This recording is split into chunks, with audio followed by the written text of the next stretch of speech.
But the first topic right here is Loki episode 5 titled Journey into Mystery. That is the title right there, Loki Journey into Mystery.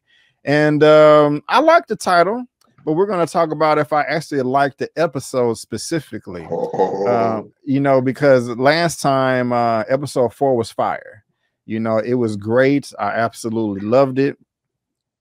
And it was a big improvement from episode 3, you know. And before I go on, let me go ahead and bring in my second guest to the show real quick. I don't want to leave him waiting. Coming from the great state of Missouri, that is Mr. Elliot with Movie Files. How you doing, my brother? How you doing? What's going on, Brandon? What's going on, Big Dog? How we doing today, guys? What's going on, man? We're doing good, man. Thank you for being here. Yeah, no doubt, man. Appreciate you having me on, man. This episode here, man. Journey of Mysteries. Woo. Yeah. We at the very beginning, man. And I'm glad you're here. So everybody in the chat, say hello to Elliot, you know, one of the regulars now. And so, yeah, man, I would just introduce the name of this episode, Journey into Mystery. Also, guys, Elliot's information is on the screen. If you want to follow him on social media, his information is down in the description box as well. And you can also head over to my channel tab to check him out over there as well. But I was just saying, Elliot, that I like the title of the episode, but we got to talk about if I actually like the episode. I was really impressed with episode 4. They left us on a cliffhanger, Loki being pruned. We get this post-credit scene with all these other Lokis, Kid Loki, Boastful Loki, Classic Loki, Alligator Loki. I'm like, what the hell is going on? It is about to go down. We only got 2 episodes left. They finna spill the beans. I waited 7 days, and I would say about this episode that it is better than episode 3. It is better than episode 3, and there are a lot of cool things in this episode that I did like. This is the episode, the King or Queen of Easter eggs. And that was all cool too. And I did appreciate that. And like I said, there was a lot of cool things, but I have to be honest, guys, this episode really did disappoint me. It let me down. I watched it 2.5 times since 2 a.m. this morning. And I liked it a little bit better the second time. But ultimately, if I had to sum it up, it was almost a waste of time to me. You know, nothing really happen to me. This was just it wasn't as bad as episode 3 as far as just being a filler, but it was just too much fluff. You know, there was some things that I did like, you know, that I'm like, all right, this is what I came into this episode to see, but they still left a lot out. And I'm like, why are we watching this? Why are we seeing this? They could be doing this instead of this, but they're doing this instead. And I don't like it. So those are my general impressions of episode 5. One Take Big Dog. I'm coming to, and I don't just hate the episode, but my expectations were through the roof. So you got to understand. But One Take Big Dog, I'm coming to you next, man. What are your general impressions of episode 5, Journey into Mystery? I'm kind of mixed on it. I think that's probably the best way to describe it. Because I think just like you coming off that high from last week, I was expecting a little bit more from the episode. And once it got to going, and after it finished, I was just kind of like, okay, well, some stuff like kind of drug on too long. I kind of felt like they were just trying to like hold it there just so we couldn't progress the story to a certain part. But after I watched it again, I think I might have watched it 2.5 or 3 times as well. And I think I did enjoy it more, but when I talk about it, I think I enjoy it more. But as I'm watching, I'm kind of like, man, we should be doing some more than what we're doing, or some of these things didn't quite live up to my expectations. I got you. Elliot, jump on in there, man. What were your general impressions of episode 5, Journey into Mystery? Yeah, so I mean, like the show, man, we all, you know, there's variant Lokis that have all different perspectives and all that stuff. So I'll be the variant on this one. I love this episode. Okay. First and foremost, as far as like just like being a fan of TV and MCU and all that stuff and production, I thought like production wise, this was a flawless episode. Like I've been kind of wonky on like the visual effects on some of the shows. It was like a lot of the times it was like actors just standing in front of a green screen, and some of the visual effects weren't really working for me. But this episode, I felt like I was on a journey to the void. I felt like I was with Loki on this kind of discovering what the void was all about, with other variant Lokis, President Loki, and all that stuff. So that was great to me. And one thing that this show has been completely flawless with, that score hits on another level, man. This is top tier MCU score. I can't think of the composer's name off top, but they are doing a fantastic job. Like whenever it hits me with the score and the orchestra, it was just fire. So from a production standpoint, I thought it was like a flawless episode. But as far as like the story, I've only seen it once. And when I watch the episodes, just a little bit behind the scenes, I'm always watching it like with an analytical like standpoint. I'm taking notes and all that stuff. So I haven't really revisited to kind of really sit down and just take it for what it is. But as I was taking notes with it, I'm like, damn, that's hidden here. That's hidden here. Right. Okay. I thought the dialogue was on point. Richard E. Grant as classic Loki, he gets his whole arc within one episode, and I thought he was so pivotal to this episode because it speaks to an older Loki learning the ropes, learning from his mistakes, and having that arc at the end of it, sacrificing himself, having glorious purpose. I thought that was great.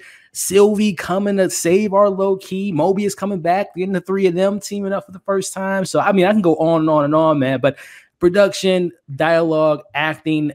This was a great episode of Loki to me, man. And obviously we'll get into like the Easter eggs and all that, but I'm hyped, man. This is a great episode of Loki, man. I really enjoyed it. All right. Well, okay. We got two people on the fence, or I guess in the middle. Elliot absolutely loved it, and that's what's up, man. I'm glad you was able to get something out of it. Real talk. Now you said something like about who did the score. I believe this is IMDb, of course. Composer Natalie Holt. Yep. Right there. And so she's just if somebody wants to look that up, she's doing an excellent job. Bring her back if what's his name? Silvestri isn't back for the next Avengers film. I would love to see her compose an Avenger-esque type of score for the next Avengers film, because she is just killing it to me. That score is fire. Right on. And you are absolutely right there. There is something we definitely do agree on. And of course, this is this gentleman right here, Mr. Richard E. Grant, yes, sir. Who has been in the game for quite some time. Mm-hmm. You know, a lot of credits, over 138 acting credits, and the dude is still filming. And so you can look all that information up as well. But yeah, man, I'm glad you liked it, man. I really am. I didn't hate the episode. I just, you know, when it ended, I was just like, really, is that all that we're getting right now? And so I just kind of wanted a little bit more. But let me go ahead and grab this super chat real quick for Black Gay Comic Geek, $10. Michael, for the bag. This episode reminded me of a parent where they say, I'm not mad, I'm just disappointed. If this was episode 5 out of 10, I'd like it more. I do agree. But this is the penultimate ep. Where's the hype? Right on. Thank you so much, Michael, for that super chat. I really do appreciate it.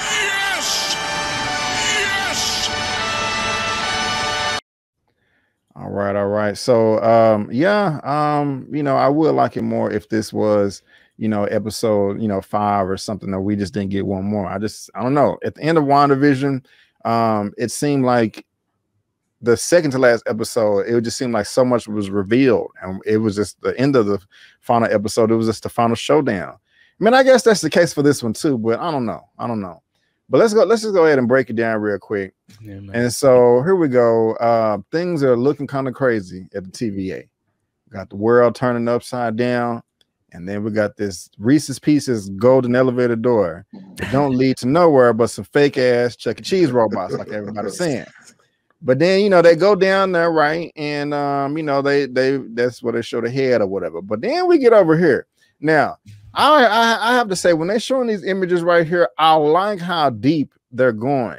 You know, how big of a scope it is, because this is supposed to be the junkyard for everything that's been pruned and all these timelines. And so I like that they didn't just show one city block or something like that. They showed just a big ass, you know, area. And it just opens up right here. You know, what's going on? This is the void. That's Elliot, where his lunch come on. And there he goes right there. Now, Elliot is this character right here. A force called Elliot, the usurper. And I kind of think of him off the top of my head, or the way it's been described, because I'm not going to front, guys. today was the first time I've heard about this character. Kind of remind me of Galactus. I was always going around eating up worlds and stuff like that, you know. But here he is, right here, a big, powerful purple cloud. And apparently, I was going to call him Thanos, but that's not him. That's Kang the Conqueror. Kang the Conqueror is afraid of him, and we can get to that a little bit later. But One Take Big Dog, I'm coming to you first, man. How are you feeling about this opening so far? You know, with this being revealed that this is the Void, and you know, Elliot, and you know, all that stuff. How you feeling? Well, considering the fact I didn't know what the Void was, I was just kind of like, okay, I got to get more information on that. Them grabbing him like, let's go, that makes sense because. But here's my only thing about Elliot, and it's not. And I understand. I think after the episode went off, I looked up Elliot as well just to see how it looked. Because I know there's sometimes where like a comic character, for example, Galactus in Fantastic Four: Rise of the Silver Surfer. We saw how he looked in there. It was just like a big cloud. So I'm like, I wanted this to have like an actual look. And then I look up the comic, and that's the exact image that I saw. But personally, I'm just not a fan of the big clouds because I immediately, like I said, immediately comes to mind is Fantastic Four: Rise of the Silver Surfer, or even Green Lantern with Ryan Reynolds. That's just kind of like I wish it was actually something a little more, I don't know, like solid, I guess, you know. Yeah. You know what I'm saying? But that was, but other than that, it was cool. I got you. Before I come to you, Elliot, I just want to read this. Elliot is the first being who broke free from the constraints of time. His empire is larger than Kang himself, stretching billions of years to before the rise of man on Earth. His domain is approximately 2 to 3 times as large as Kang's temporal empire. That's crazy. It's because of Elliot that Kang never attempted to expand his empire vertically into more distant time eras, and therefore extends only as far back as 2000 BC. Kang created a barrier preventing Elliot from entering his domain after Kang was left on the brink of death, where Vona the Terminatrix assumed his identity and took over his empire while investigating errors early in time. She accidentally released Elliot, who then threatened Kang's former domain and all other temporal dominions, further up the time stream. Ravonna and Revelation were able to revive Kang, who provided the Avengers with the Chrono Key to use against Elliot. With all that, and you know, we can go and I can read his powers if y'all want. But Elliot, man, how you feeling about this intro and also the introduction to the Void and Elliot? Yeah, well, this goes back to me just praising the production of the episode. I mean, from the first shot, you know, coming in with the upside down shot, which to me was just kind of like a metaphor of where we are in the show. Everyone has kind of switched upside down, from Mobius losing his belief system in TVA, Loki believing that he's a hero, Sylvie and Loki working together, the time variance, all that. To me, it was like a great way to just bring us into everyone's world again, being flipped upside down as we go into the elevator with the little hourglass symbols and whatnot. But in regards to this character here, which I think does speak into a little bit of Kang the Conqueror, as you kind of read in the synopsis there of the character, and we know Marvel always like to kind of remix stories from the comic books. They take this and they take that and they kind of make it into their own. So I kind of looked at this Elliot character as, what if Kang the Conqueror was able to figure out a way to control this entity and has it as his guard dog before we go to, you know, obviously the end of this castle reveal here. So I think, and to Big Dog's point, I'm not a big fan of like just a big globe of like whatever the cloud entity was. But again, I think it kind of speaks to just the scope and scale of the episode, having this big entity being able to consume energy and eat energy and all that stuff. But like you said, Brandon, it is comic book accurate. But like I said, Big Dog, I'm not a big fan of that aesthetic, that look of the design. But again, I think it does speak into going back to the Kang the Conqueror comparisons, that what if Kang was able to tame that dog and use it as its guard dog per se. So again, I thought this intro, from the score to that shot opening up the sequence to meeting Loki and the rest of Loki's, was a pretty cool way to open up the show. Alrighty, and let me go ahead and bring in the third guest of the show. Y'all know him from the East Side, the stock market master genius, Mr. Lamont with Life Gains. How you doing, my brother? How you doing? It's been a minute too. What's good? My God, the stock market master. My God. Yes, man. I ain't here to talk about that today. all right. We're here to talk about Loki, man. Oh Lord, geekgasms all over the place, my fellas. Oh my goodness, I enjoyed the hell out of this episode. Okay. Thank you, Lamont. Now we got you on too. Yeah. Now we got you on too. Simply because if you are a true to the source, true to the lure of comics, just the Easter eggs alone is a video hunting apparatus. You can make pure videos about episode 5 on all the Easter eggs. They sprinkled all up in there. So I'm ready to do this. I'm excited. Well, let's catch you up real quick, dude. Let's catch you up. We were just talking about how the episode starting off, everything flips upside down. You got this gold elevator that leads to nothing but lies and deceit. This is the void. That's Elliot. But who is Elliot? Well, is this cat right here? You know what I'm saying? And we were saying it kind of reminded me of Galactus a little bit, just going around, you know, eating up worlds and energy and matter and stuff like that. But here's a dude right here and talking about he's so badass that Kang the Conqueror is afraid of him. You know what I'm saying? And so I know you got some stuff to say. I just kind of read a little brief synopsis, little description, breakdown of the character. But I'm passing it to you. You said you liked the episode. That's great. So did Elliot. But how are you feeling about the void, the intro of this episode, and them introducing us to Elliot? You're talking about Eliath, the spirit. Eliath. I'm feeling great about it. I mean, the whole flipping upside down metaphor that Marvel has been doing since phase 1 is just Marvel. It's classic Marvel. It's what they do. And that is to let you know that things are turned on their head.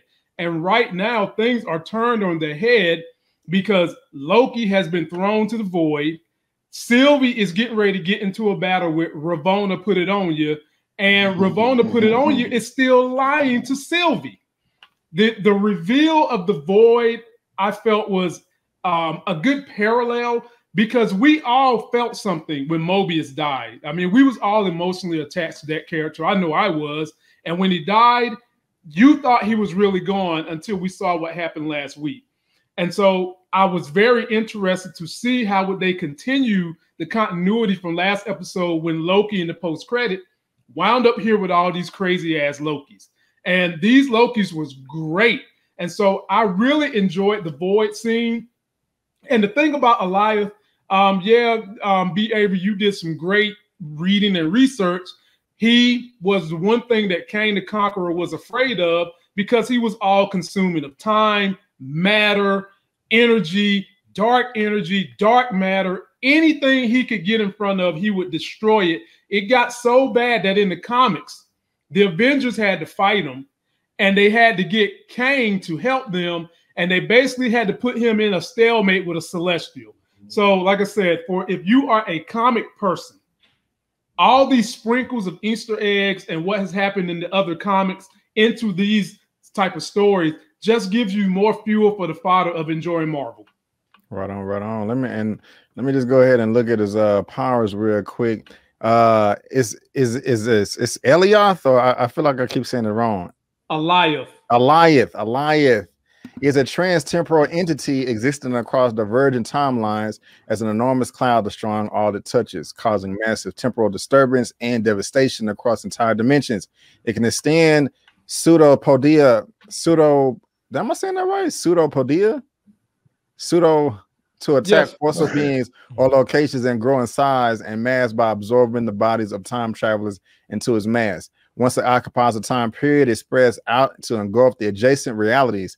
Elliot also negates temporal energy, preventing travel through its time before it exists. Attempts to travel, Elliot usually results in absorption into its mass. I know I'm still saying it wrong, but I can't wait to see more of him. Now, I will go ahead. I have to say this now. As badass as he is, man, I was kind of let down that Sylvie and Loki were able to. Actually, I'm gonna say that. I'm gonna say that point. Elliot, I'm coming to you next, man. So we got through that, man. And so now on the other side, back on the TVA, Sylvie is just like, hey, give me a 10 pad. I'm sorry. Please stop kicking me. I'm sorry. I'm sorry. You know what I'm saying? Hey, I'm trying to find out the answers too, girlfriend. We need to team up. And Sylvie not playing that. You know what I'm saying? And now I do like this lines of dialogue right here, how they broke this down, because this just makes sense to me. It's more believable. It's more tangible because she explained that, you know, when they set these time bombs off, that they can't destroy all the matter. It's impossible. So they send it to this void. So I'm liking this explanation right here, and this exchange of them going, you know, through there and all that good stuff. So that's pretty cool. And then also, I'm liking these shots right here of all the Lokis kind of just getting to know each other. You know, I know this blade has some significance. I'm probably sure Lamont got some interesting things to say about that as well. And they just be like, hey, man, we just trying not to die. We're trying to survive. Loki wondering what the hell is going on and all of this. And guess what? We have a Thanos chopper in the background, which is silly as hell as they go into this bunker.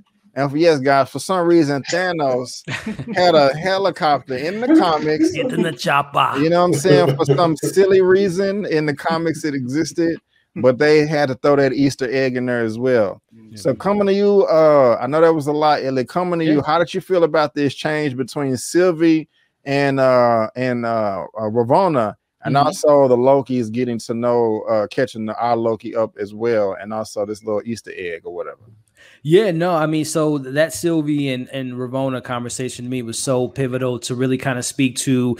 Ravonna was playing her own part as a Loki, right? We all know that Loki is someone that always, they try to, you know, stall for time, as we saw Ravonna do in this moment. So she's learning from Loki herself. Who knows? Maybe she's a variant Loki herself. But I love that she's just, you know, yeah, I'll be on your team. Let's figure this out together. A very low-key thing to do. So Ravonna, I see what you're doing there. But I thought that was great. And as well as Sylvie, you know, she's playing that game too, just like Mobius and Loki. There's a tit for tat conversation between the two characters. So I love that those two characters, again, playing each other, even though Sylvie, you know, she somewhat kind of reveals that she wasn't working for her, but Sylvie still got information from her regarding the void and the timeline and all that stuff that we'll talk about later. So I love that moment between those two characters.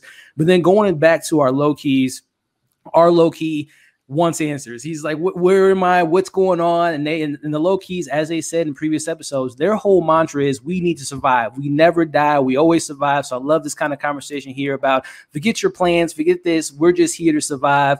But then going back to what you're showing here on the screen now, Kid Loki ain't no joke, and I hope we get more of him in the future. It seems like the MCU and Phase 4 so far in the first two shows have given us little sprinkles of Young Avengers. We got the twins, we got Falcon, we have obviously Kid Loki coming to the mix. We're going to get, you know, other characters in the future. So I love this kid did something that no Loki has been able to do, especially our Loki. He killed his brother Thor. So that kid, that shows you how badass of a kid that is, that he was able to kill the God of Thunder. So I hope we get more of him. And then you mentioned that chopper thing. And this is why Lamont talked about earlier, the comic bookness of this episode. Not only is it an Easter egg, but it just shows you at the point of where we are at Marvel. We got a purple guy fighting our Avengers. We have, you know, shows about characters living in their own suburban area. I mean, we're getting wacky now. This is 10 years in the making that we can have these little Easter eggs and call back to things that are so obscure. So that's just a great moment to just show you how far we've come. That, you know, 10 years ago, MCU or you know, Marvel comic book, they were just a joke. You can't put this in a movie. No one understands that, but now we can understand these kind of references and kind of have a good time with it. So it just kind of speaks to the growth of where we are as far as, you know, comic book movies and all that stuff. So that's one of a million Easter eggs that are in this episode. And I thought it was just great. Get in the chopper. In this chopper. Yeah, man. So Lamont, coming to you, my brother. How you feeling about the Sylvie Ravonna exchange? The Loki's breaking things down to Loki, and you know, him talking about he killed his brother Thor, and also this chopper right here, man. How you feeling, my brother? How you feeling? Man, I don't know where to start. I'll try to start from the beginning. My God, when Sylvie and Ravonna put it on you, was having that discussion. I actually bought in. I mean, really? I was allured by her eyes. I was allured by what she was saying. I was enamored with the fact that I think she got played by the TVA too. And I felt like she really wanted answers. So for a minute, she had me fooled. And then I said to myself, nah, No. This chick is too willing to help. Right. And when she got to Ms. Minutes, that's when I realized, okay, she's trying to stall for time. That's something she does. And for a minute, I thought that Sylvie was going to try to fight them. And then the moment when she jumped into the void and Ravonna had that little brief conversation with her about her feelings toward Loki, I kind of knew at that point in time she was going to get in that void, which is supposed to be the waste ground for all the timelines. She was going to get in there, and I was happy that she got in there. But I think the greatest takeaway from that was Ravonna's interest is piqued. She herself now is very interested in what's going on behind the timeline. And they set this up as she's going to protect them, which that could be true. But I think she really, truly wants to know what is the real story behind it.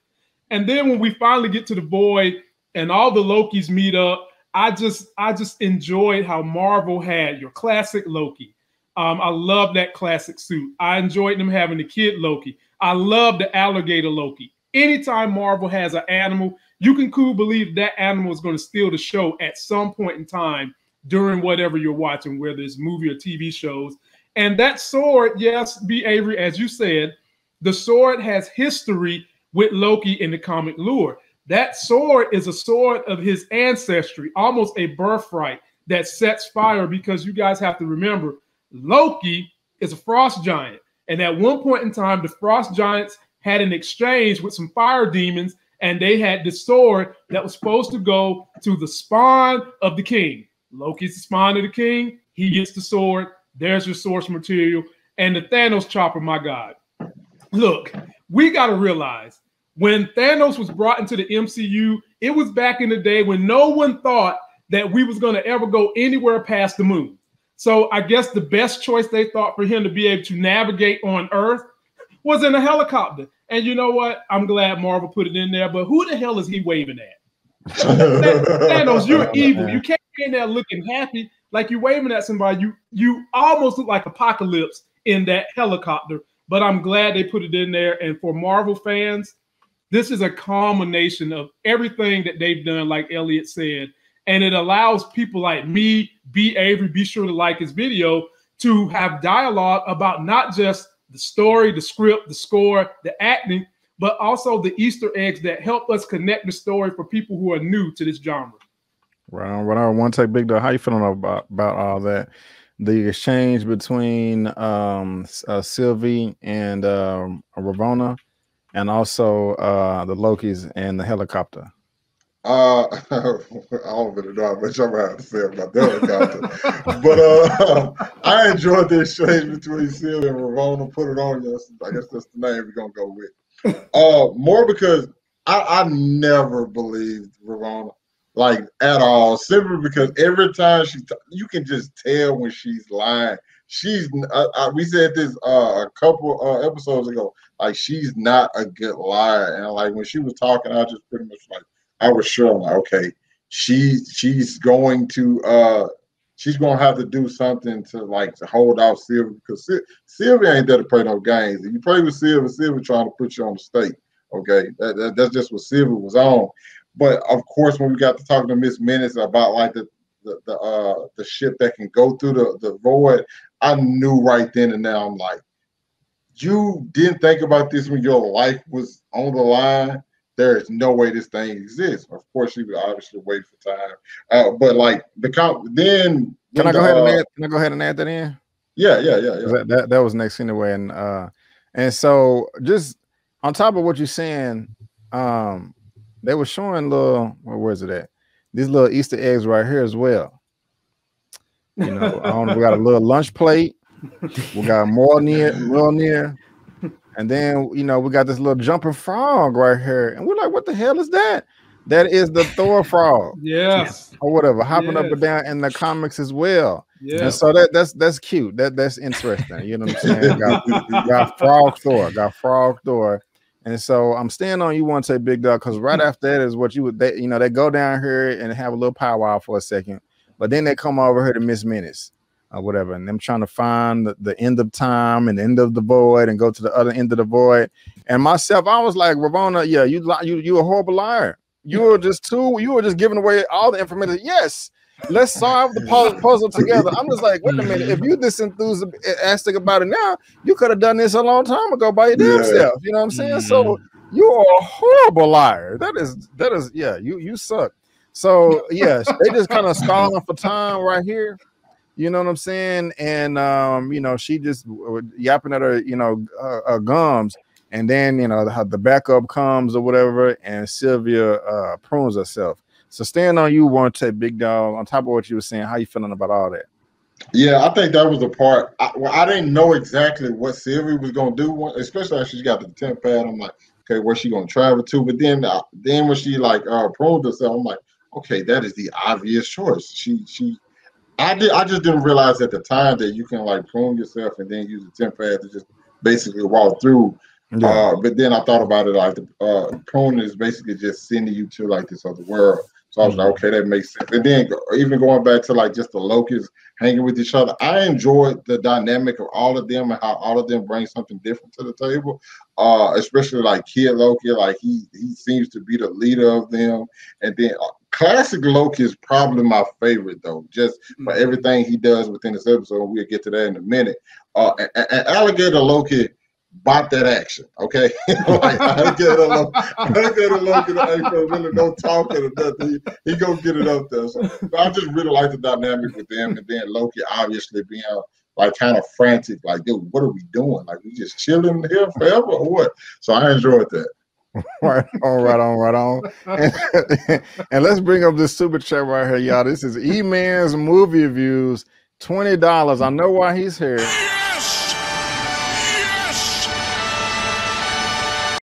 Thank you. Eman's movie reviews, $20. Great chat, fellas. Don't trust Ravonna. Nope. Her and Miss Menace are both ashy. Yes. Brandon, you know why I'm here. Yep, for that yes clip. And guys, this is Eman with Eman's movie reviews. Make sure you go subscribe to his channel. There's a link to the info down in the description.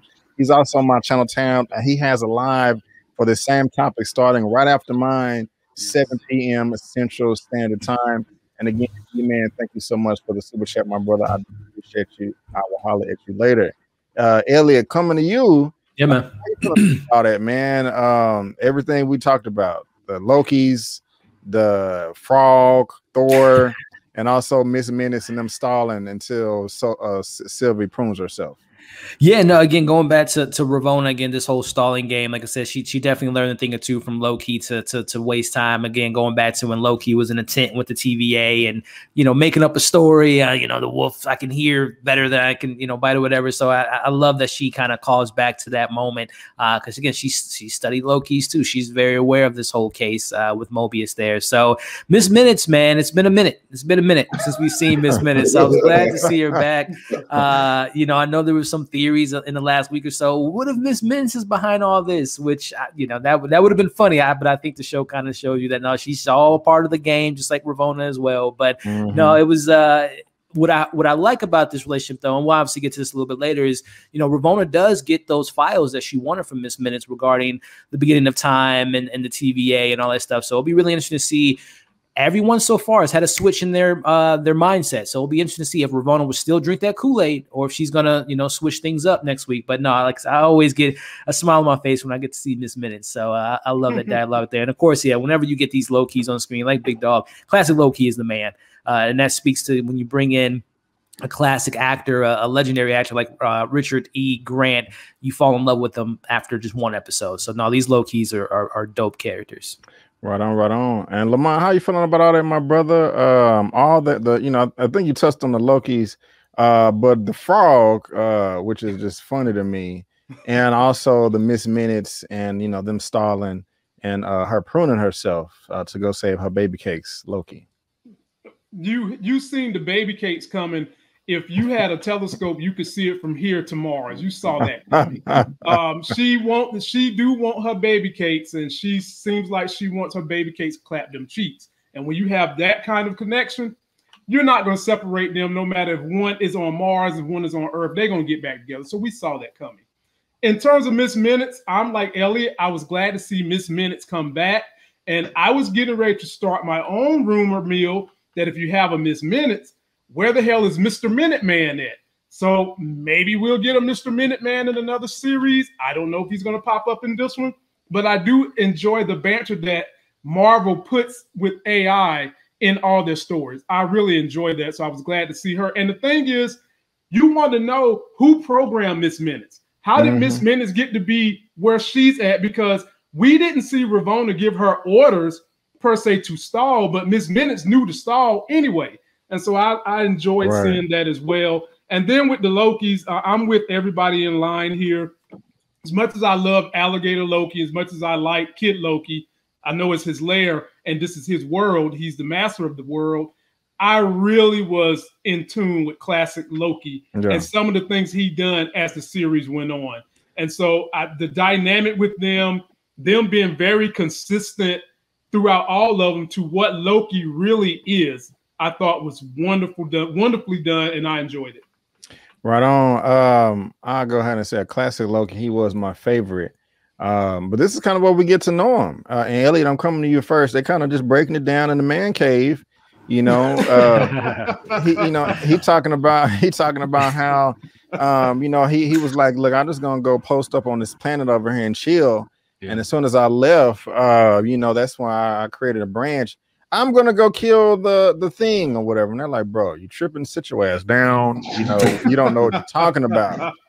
And then we get all these other Lokis over here. President Loki, golly. Sylvia waking up or whatever, doing her thing. She's running from the Elliot. I know I'm butchering that name. She feels some type of connection by enchanting him and starts seeing all this stuff right here. And she chopping like Letty off Lovecraft Country right here, trying to get away. And your boy Mobius coming through, you know what I'm saying, with the blue sky cloud, saving the day or whatever. And I kind of felt to myself, okay, you need to shut your ass up, okay, Sylvie. He just saved your ass, and you over here side seat driving, talking about you see her there, you're in front of her, drive right into it. I'm like, you're ungrateful. You're ungrateful.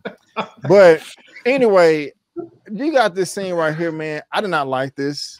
I mean, that was funny, Loki getting his hand bit off, but this was just goofy to me, and I'm just like, I'm over it. And he just didn't do anything for me or whatever. And so they do a little ninja banish cloud to disappear, and then we go back to Sylvie and Mobius and them trying to figure out a plan and all that good stuff. And so hopefully that wasn't too much. But he like, no, man, I got it. So the man cave scene right here, Sylvie coming through with Mobius, and him saving the day. And then the Lokis betraying each other and all this, them fighting and acting crazy and all that. How you feeling about all that?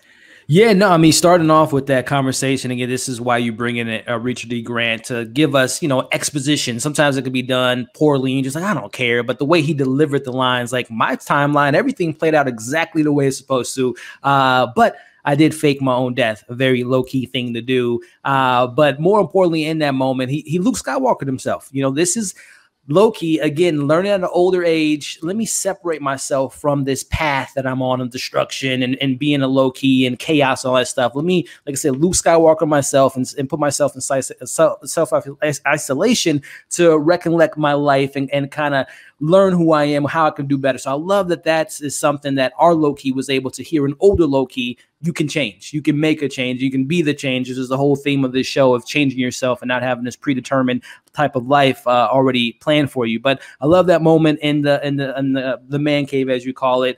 But then even going from there, I know you said this seems a little bit crazy, but that's Loki. It's chaos, right? We see all the Lokis. And by the way, President Loki, which is a really fantastic comic book run, I've been recommending I got to eventually read it. But that President Loki, which, by the way, Tom Hiddleston put it in double duty, working as two Lokis in this episode. I thought that it was just showing you the chaos of what these characters can do. And this was, to me, is what classic Loki can see.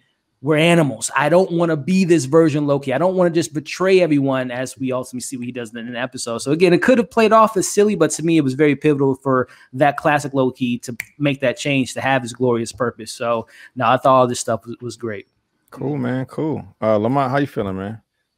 even though you felt like it was goofy, I'm kind of with Elliot. I felt like you had to have this moment where you had Marauder Lokis pop in there and threaten these other Lokis, because that built all their character. That reinforced to Loki that when you step outside who you are and look in on what you be doing, this is what it looks like. Loki, this is the embodiment of you. Chaos, goofiness, just pure trash. And at the same time, did y'all catch boastful Loki, who got double-crossed, dumbass? Is going to sit here and tell everybody a lie. And he got into the fight with someone in your comment section said Low Gator. So we're going to start calling Loki Gator, Loki Gator. He gets into a Loki Gator because he's lying, talking about he had all the Infinity Stones. And that's when everybody came knocking on the door, trying to jump in there, double-cross everybody. And Loki, all the other Lokis that remained and went through the portal just kind of sat back and said, this is what our problem is. This is what's wrong with us. Everywhere we go, our plans don't end up doing anything, and we create chaos, and we try to double cross people, even sometimes the people we come to love. And so I thought that even though it was goofy, it was a much needed scene, and I enjoyed it. And I'm gonna let y'all take it from that point. One Take Big Dog coming to you. How you feeling about all that, man? Yeah, I think I agree with Elliot and Lamont on that. I think I enjoyed that scene between the Lokis, but I'm actually going to go back a little bit further where we were talking about classic Loki, talking about him going into self-isolation and how he fooled Thanos, because I actually think that dialogue was important, because I think it's going to be something that we see our Loki perform later on down the road. I think there's going to be a scene of Endgame where we see our Loki gets his neck snapped, but the Loki, well, not actually him. I think it's going to be like a projection of him, and he's going to be on the side watching. That's how our Loki stays up in the main timeline. It's just a theory that I have. But I'm gonna go to Mobius and Sylvia, because I actually like the banner between those two, and because like you got to understand, these two really first time just actually even having a real conversation, and Mobius kind of looks at himself like, yeah, I know I was wrong, but I thought I was doing things for the right reason. She basically tells him like, bro, you was hunting down a kid, like you was erasing entire universes, like you're not that good. You're like, well, you were doing it too, and then they both have their reason, like, well, kind of doing it to survive. I'm doing it because it's my job. I enjoyed that because it gets both of them to really thinking outside of their boxes and really thinking about the stuff they've done and the hurt that they've caused to other people. I that's the scene I probably think I enjoyed the most out of these ones we just went through. Already, yeah, you're right, man. Because she was setting people on fire in the episode 1. You know what I'm saying? a means to an end. That's what Mobius said. It was a means to the end, and Sylvie was basically doing the same thing herself. She didn't have no remorse. You know, I wouldn't have been in that situation if they would have. Exactly. Can't blame That's true. That's true. Okay. Who am I coming to next? I think I'm coming to Lamont next. I think if I'm incorrect, I'm sorry. But yeah, you know, they say, but basically Sylvia and Mobius like, hey, let's go towards the monster. And they both groups decide to do that, you know. And he's like, "Girl, I'm just gonna kill it or whatever. I'm gonna sneak up behind it to kill it." I'm just like, "It's just a horrible plan." He's like, "Okay, let me show you how bad of an idea that is." So you got this shit with all these cannons on it. You know what I'm saying? They finna get ate up or whatever. And you know, I thought I had those pictures up. I guess I don't, but. They tried to blast the hell out the cannons, and it didn't work. They got their ass ate up. You know what I'm saying? And then you have you know, Sylvie and Mobius clicking up with them. Sylvia ready to box, like, oh, who are you in the yellow costume or whatever? It's like, it's cool. So you know, I laugh at her. She said, "What were you gonna do? Paper cut a clown to death?" Because that's basically the plan Loki's dumbass had or whatever. But on top of that, man, this is cool. That, you know, funny scene, you know. But this is right here. This is what got me right here. I love this scene right here. Why am I locked in here, B? What's going on? You know what I'm saying? You were in the timekeepers chambers. They weren't all real. I heard dumb loyal. You were disloyal to the TVA. Disloyal to who? What are you talking about? This is a nice scene right here, and Ravonna has really drunken the Kool-Aid. She tripping. You know it's fake, and you still want to, like, that's sad, man. That's like some self-hate stuff right there, you know, in a way. And so my brother, yes, Stockholm syndrome, yeah. Yes. So Lamont, she knows she's lied to, and she still want to hold up the charade, locking the sister up too. But anyway, Lamont, I'm coming to you, man. How you feeling about the Elliot or Elliot, whatever the hell it's called, eating up the ship? Elias. It ain't even that hard. Elias. How you feel about Elias eating up the ship? This little reunion, man, and then this little back and forth right here between these two, and then Ravonna asking Miss Menace as well, like, hey, you know what I'm saying? What's going on? You know, how you feeling about all that? Man, that's a lot to swallow, but I'm here for it. So let's just start with B15 and Ravonna put it on you.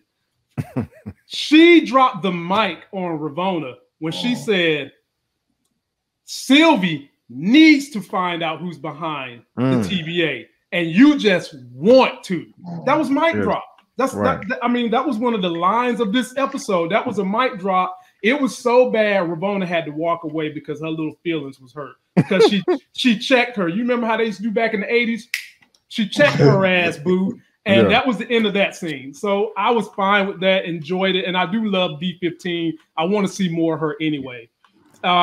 When Loki and Kid Loki and Classic Loki found that ship, you got to keep in mind, Kid Loki has some kind of homing device where he knows when new things pop into the void. So, I mean, you got to love this kid. He's got a damn Santa Claus throne surrounded by peppermints. He's got every kind of tool and utensil you can think of. Then he's got an alligator Loki that he's basically his little pet. And so they had to put that in there to just show y'all how strong Goliath is. They're shooting cannons the size of my house at him, and he just keeps right on coming, smiling, you know, dusting everything, and he eats the hell out the ship.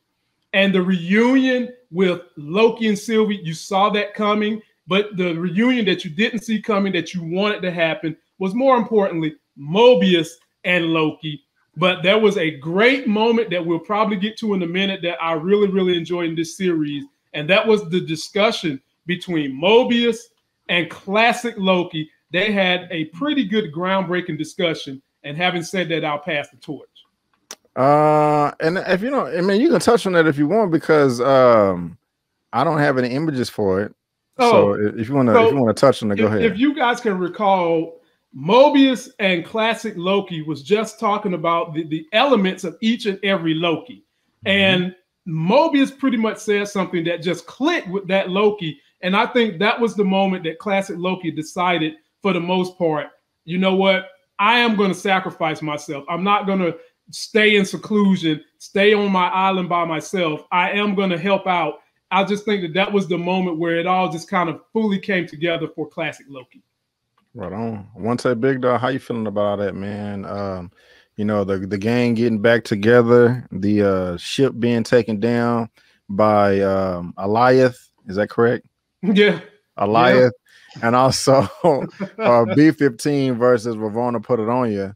And you know, and Miss Menace, how you feeling about, and also what Lamont just commented on as well. How you feeling about all that? I'm gonna start with like them watching Elias take down this ship. At that moment, I think I don't even know exactly what Loki was thinking he was gonna do. Because like bro, what you gonna do? You gonna cut the air? I had no idea. That was probably one of the worst plans I think I've seen in any form of media, bro. Like you stood no chance. All of y'all, I mean, maybe a classic Loki can do a little something, but the other two, y'all walking around with daggers. Like, bro, this is a terrible idea all the way through. One take. I'm gonna tell you what they needed. One take. What they really needed was a weatherman on the team. Maybe he could conjure up some kind of a cloud burst to help out with Elias, but you got to have somebody on your team that can deal with that. Storm need to be in the mix, right? Or Thor. They were ill-equipped to do anything to Elias. Okay, let me tell you what I did love though. Now I don't know if y'all caught it. It's when Loki realizes it's Sylvie getting out the car, and the way he runs up to her, it's like a little kid seeing a friend after they've been like in the house all day or something. Like he was so excited. He was like kind of jittery. I'm just like, dude, bring it down, bro. Don't let her see you sweat, bro. Like she wants you already. You do it too much. You know? Play it hard to get a song, bro. Yeah, I love that, bro. One take, their life is on the line, man. You don't know how much time you got to play hard to get. You right, but man, he was finna pop right there. I'm like, oh, I'm like, chill.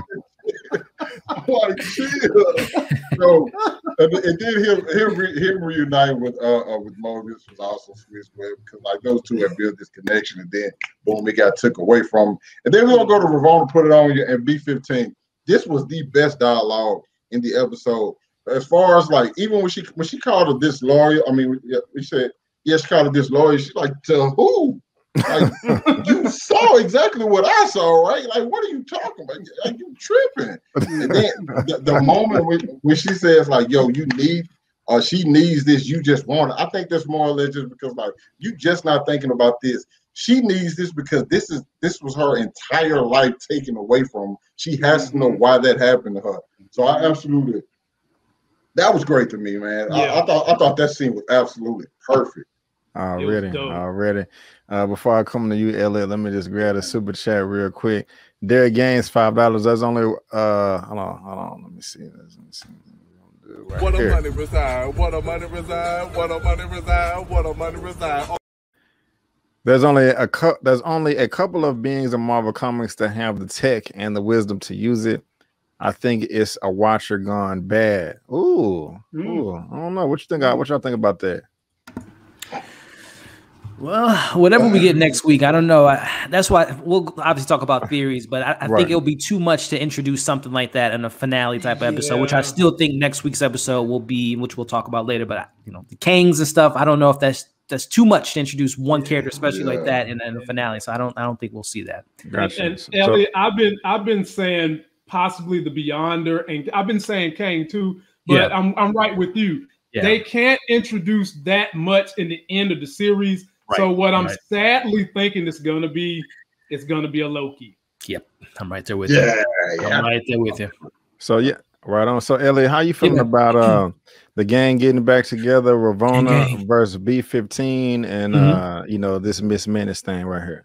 Well, no, both, Big Dog and Lamont hit the nail on the head. The only thing I will say as far as that ship, we talked about the Easter eggs in this episode. This was a very historical callback to when we got Loki being revealed to be DB Cooper. Well, this 173 USS Eldridge is something that took place in the early 1940s where they did the Philadelphia experiment where this ship just kind of disappeared and just vanished out of nowhere, which now the show is like the DB Cooper thing is letting us know, well, now we know what happened to the ship. It got sucked into the void. So I love, again, Marvel rewriting history of a certain extent. But no, that family reunion, a friend reunion, like Big Dog said, was Loki was like, that the best friend run up to the kid. It was such a great moment. He was so happy to see her. And it's great to see those characters come back together, within himself. And I love, like Big Dog said, Loki, what you gonna do?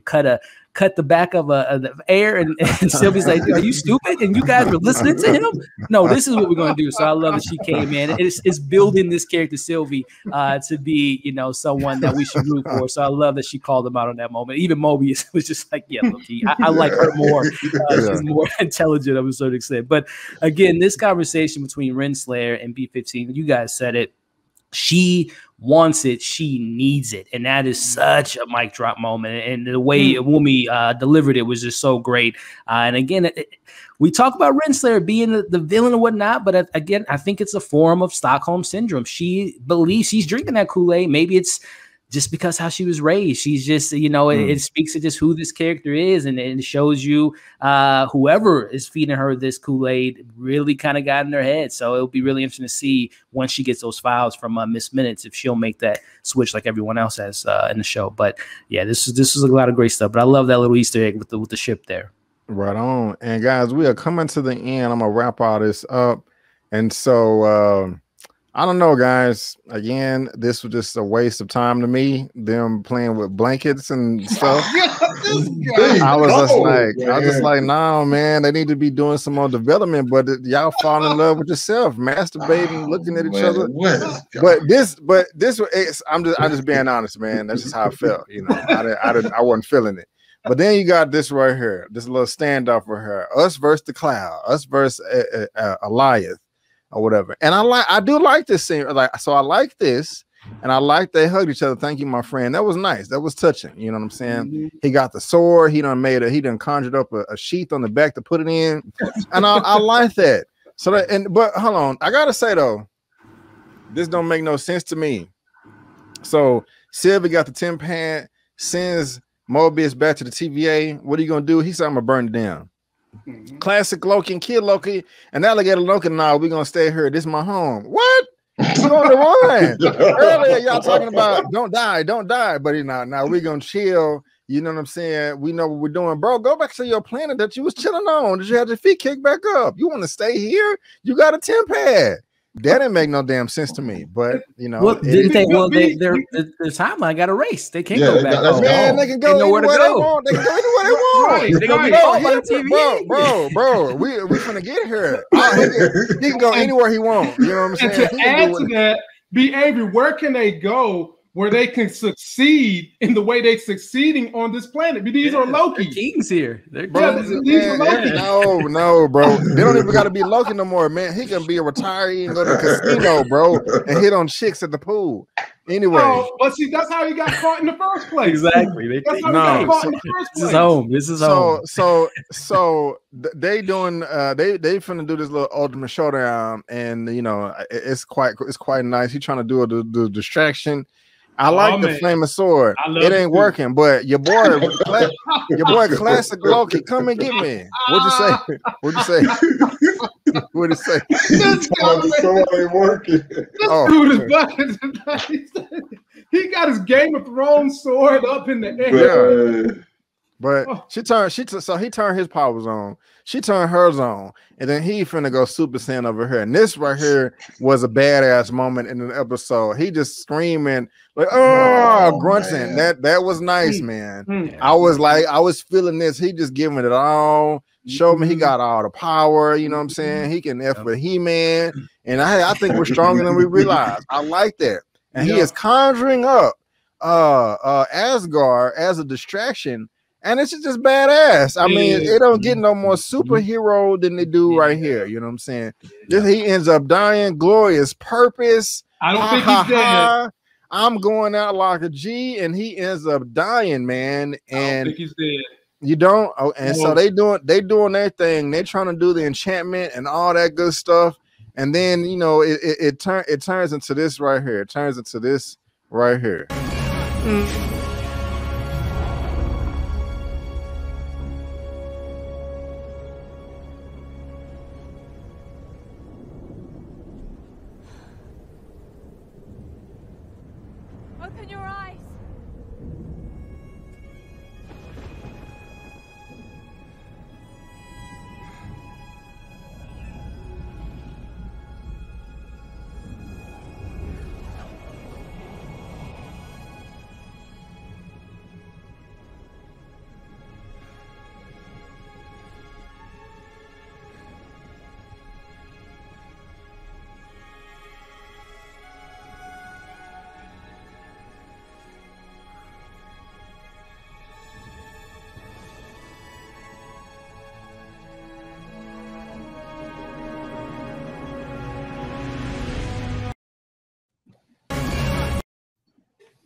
Oh, OneTakeBigDog. I'm coming to you next, man. I'm coming to you next. How you feeling about all that? Break it down, the ending, and also what you think gonna happen next week.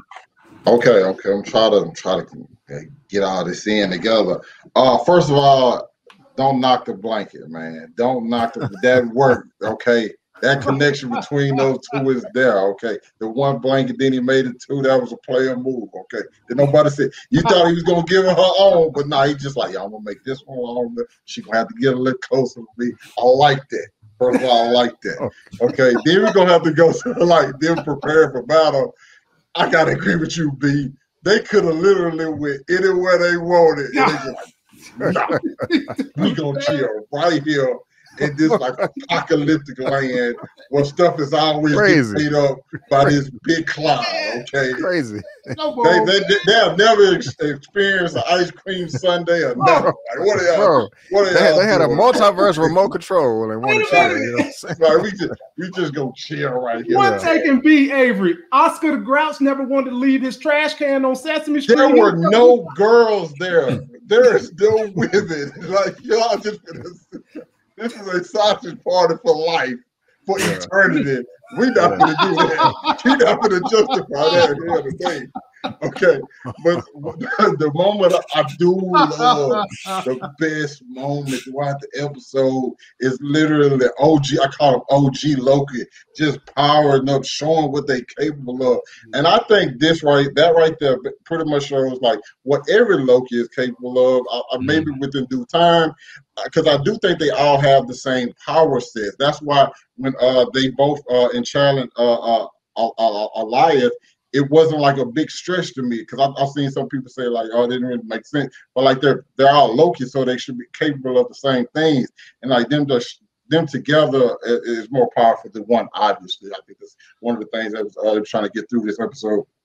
So I enjoyed that. But the power demonstration I thought was amazing. And another thing I think Elliot talked about earlier with like the production, as far as that score, once we went back and watched that scene, you just hear that score like kick in, and then it starts to amp up when like the gateways open up, I guess. Now, as far as looking out through it, I don't know of course I don't know who's in it. I'm predicting another Loki, just because that's the reason you will want to get rid of all these other Lokis and then get them so you can be the Loki of all Lokis. But it looks weird because I'm just looking like around the background of it. It looks like maybe either the Bifrost, the Quantum Realm, or I think that was the Bifrost when I'm thinking about the Thor Ragnarok when Loki and Thor got kicked out when they was fighting Hela. So it looks similar to that. So I'm kind of wondering, where does it exist exactly? Or can we like find it somewhere other than past, just like the Void? But I enjoy, like I said, OG Loki going out, screaming, chanting like his war cry. I thought that was amazing. I'm looking forward to the other Lokis picking up these types of talents, because he was out here really just like flexing. He was out just showing off. Yeah, what you think about this though? Oh, they're right. The portal. Yeah. Oh yeah, that's what I'm saying. I think. Well. Obviously they're gonna walk through it, but I think it's another Loki right there just waiting on them, and they probably gonna catch that L next week for a little bit. But of course, Loki likes to talk, so he pretty much gonna tell them the entire plan and stuff. Why are you doing that?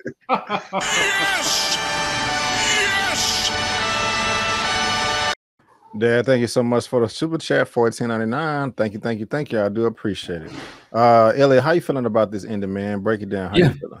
Well, to defend Loki, Kid Loki, and classic Loki staying, I'll say this: even if they were to go to another timeline, their timelines are filled with Avengers and heroes and timekeepers and all that different stuff. So why not just have a place where there are no timekeepers, there are no rules, no regulations? Go wild. That's why I think this is chaos. They love chaos, so they're literally living on a planet to do everything. So I'll just say that. There ain't gonna be no more police because Mobius trying to burn it down. But go ahead.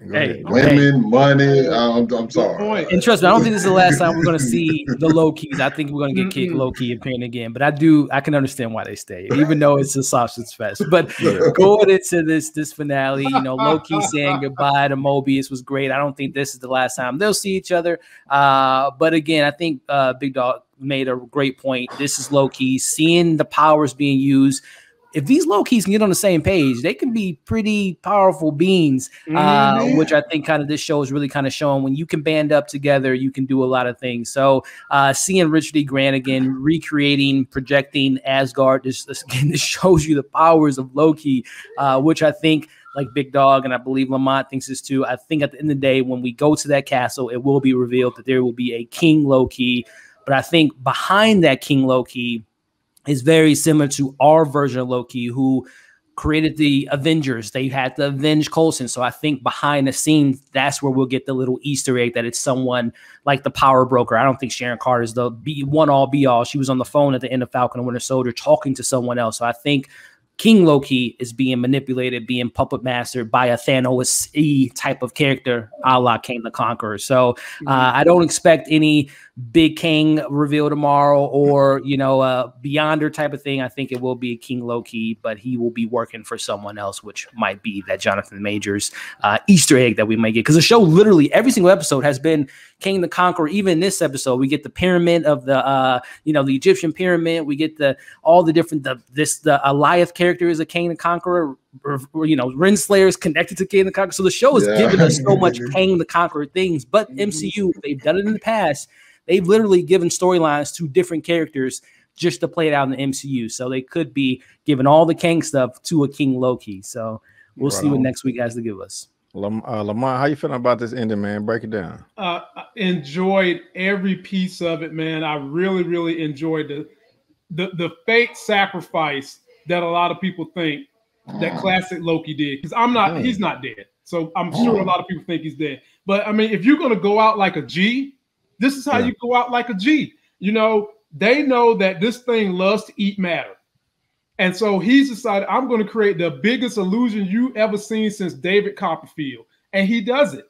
And he sits there, goes out and let the rest of them go ahead and handle their business. They enchant Elia. And when you put that picture up, B. Avery, where you have the castle and you have the white lines and you have all those colors behind it, I wanted to touch on this for a quick minute. That white line is supposed to be the timeline.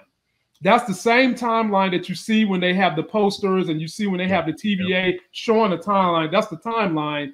And that purple thing behind them is supposed to be where all the multiverses converge, similar to being in the space that One Take said, when you go through the Bifrost and you're going through that little parallel, that's where everything is supposed to converge right there. That's where it all ends and stops at that moment. And so my last point is, I agree with Elliot that there's going to be a Loki in there. Someone's manipulating that Loki. But my guess, because they keep trying to make us think it's Kang doing the manipulating, because there was even a piece in here in this episode where it was Avengers Tower, but it had Kang paraphernalia on the side.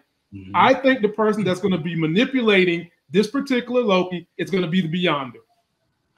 Okay. Right on. I love all that, gentlemen. I love it. And just real quick before we close this part of the segment, also, this is that's kind of more what you're talking about right there, Lamont, that white line that just kind of pop up right there. So that's interesting.